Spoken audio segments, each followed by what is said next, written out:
Hello and welcome back everyone. Welcome to Souvik Biology tutorial. In the last video, I have already told the characteristics of an ecosystem in English, Hindi and in Bengali. And in this video, I am discussing about the characteristics of an ecosystem in English and in Bengali. This video is very important for class 12, NEET, West Bengal School Service Commission and West Bengal Primary TET. So I am translating in Bengali also, okay? So what are the characteristics of an ecosystem? First is, ecosystem is a major structural and functional unit of ecology. তার মানে হলো এই ecosystem ইকোলজির প্রধান গঠনগত এবং কার্যগত একক। Okay, next, structure of an ecosystem, যে কোনো ইকোসিস্টেমের যে গঠন, that is related to its species diversity. That means more complex ecosystem have more species diversity. যে কোনো ইকোসিস্টেমের যে গঠন, সেটা তার প্রজাতির বৈচিত্র্যর সাথে সম্পর্কযুক্ত। মানে যত কমপ্লেক্স, যত জটিল ইকোসিস্টেম হবে, তার তত বেশি স্পিসিস ডাইভার্সিটি থাকবে। মানে উল্টোভাবে বলতে গেলে, স্পিসিস ডাইভার্সিটি যার যত বেশি, মানে যে ইকোসিস্টেমের যত বেশি, সেই ইকোসিস্টেম তত বেশি জটিল। Okay, third features of an ecosystem, that is, function of any ecosystem is related to energy flow and nutrient cycling in given ecosystem. Right? What does that mean? যে কোনো ইকোসিস্টেমের যে ফাংশন, যে কার্যকারিতা, সেটা সেই ইকোসিস্টেমের এনার্জি ফ্লো এবং nutrient cycling, মানে পরিপোষক যে সাইক্লিং, তার সাথে সম্পর্কযুক্ত। ওকে, যে কোনো ইকোসিস্টেমে এনার্জি ফ্লো হয় এবং একটা নিউট্রিয়েন্ট সাইক্লিং হয়। নিউট্রিয়েন্টসের মধ্যে carbon, oxygen, hydrogen, nitrogen, phosphorus, sulphur, okay, etcetera are the nutrients. These are the most essential components for living. Okay, I am again repeating this. Function of any ecosystem is related to energy flow and nutrient cycling in given ecosystem.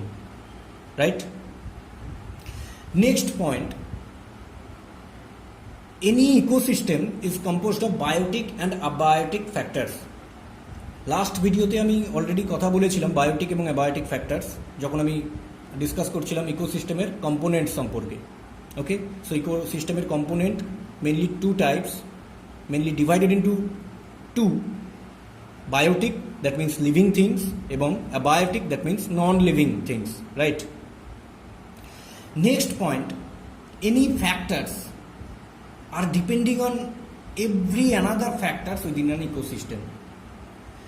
একটা ইকোসিস্টেমের মধ্যে যত factors, এই Biotique factors, abiotic factors রয়েছে, সেই ফ্যাক্টরগুলো প্রত্যেকটা factor অন্য প্রত্যেকটা ফ্যাক্টরের ওপরে ডিপেন্ড করে। ওকে, কেমন করে? আচ্ছা, যদি এক্সাম্পল দিই তাহলে বুঝতে সুবিধে হবে। কোনো একটা ইকোসিস্টেমের যে টেম্পারেচারের change, okay, temperature change in any ecosystem can lead to what kind of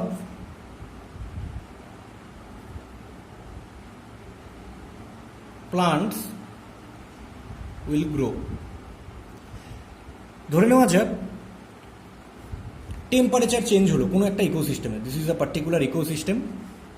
এখানে টেম্পারেচার, সানলাইটের, দিস ইজ সান, এখানে লিভিং অর্গানিজমস লাইক প্লান্টস রয়েছে। প্লান্টস কী ধরনের প্লান্ট জন্মাবে সেটা ডিপেন্ড করছে তার সানলাইট কীরকম, টেম্পারেচার কীরকম। দ্যাট মিনস কোনো ধরনের যদি টেম্পারেচার চেঞ্জ হয়, সানলাইট চেঞ্জ হয়, তাহলে সেটা ঠিক করে সেই ইকোসিস্টেমে কী ধরনের প্লান্টস, কী ধরনের ভেজিটেশনস গ্রো করছে।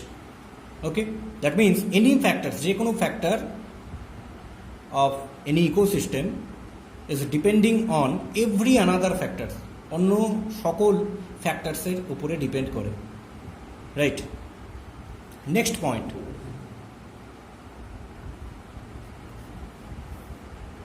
each and every ecosystem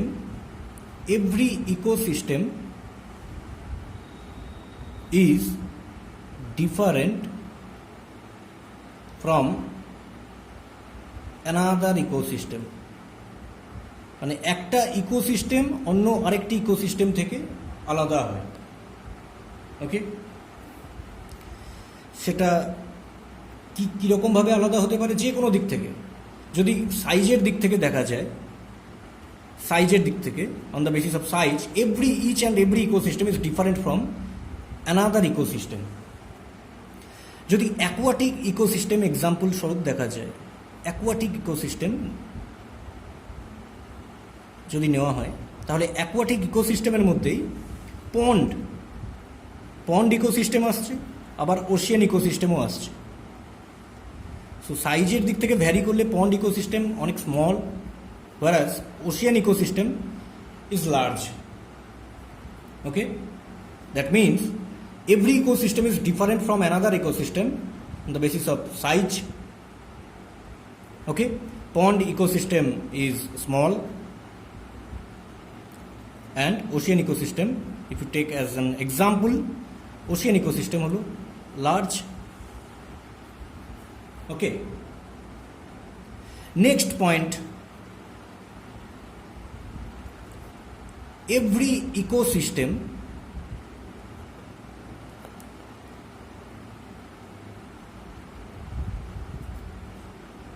is an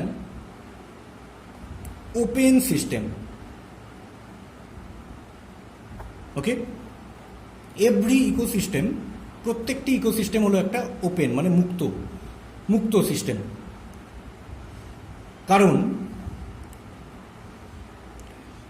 because here inflow plus outflow of energy as well as